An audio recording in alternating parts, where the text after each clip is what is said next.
કપડવંજના ધુળિયાવાસડા ગામના ડમ્પર ચાલક યુવાનો શંકાસ્પદ હાલતમાં છુંદાયેલો મૃતદેહ મળતા પંથકમાં ખળભળાટ. ધુળિયાવાસના રોડ પર 32 વર્ષીય યુવાન છુંદાયેલ હાલતમાં મળી આવ્યો. માથાનો ભાગ સંપૂર્ણ છુંદાયેલો છે, જાણે કોઈ ભારે વાહનના ટાયર ફરી વળ્યા હોય તેવું દ્રશ્યો પરથી લાગી રહ્યું છે. પરિવાર શોકમાં ગરકાવ થઈ ગયો હતો અને ગામમાં લોકમુખે મોત અંગે વિવિધ અટકળો સહિત ચર્ચાઓ થઈ રહી છે. શું આ માત્ર અકસ્માત છે કે પછી આની પાછળ કોઈ ઘેરાયેલું રહસ્ય છે? યુવાનના માથાના ભાગ સંપૂર્ણ રીતે છુંદાયેલા અવસ્થામાં મળતા મોત અંગે કુશંકાઓ ઉપજી. યુવાનના મોતના સમાચારથી ગ્રામજનો સહિત આજુબાજુથી મોટી સંખ્યામાં લોકોના ટોળે ઉમટી પડ્યા હતા. યુવાનના મોતની જાણ નિરમાલી પોલીસ આઉટસ્ટેશનને કરતા ઘટના સ્થળે પોલીસ દોડી આવી હતી અને પ્રાથમિક તપાસ હાથ ધરી હતી.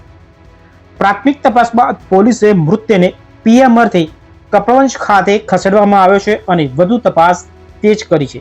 કપડવંજથી જયદીપ દરજી સાથે ચોતારો, સત્ય વિચાર ન્યૂઝ.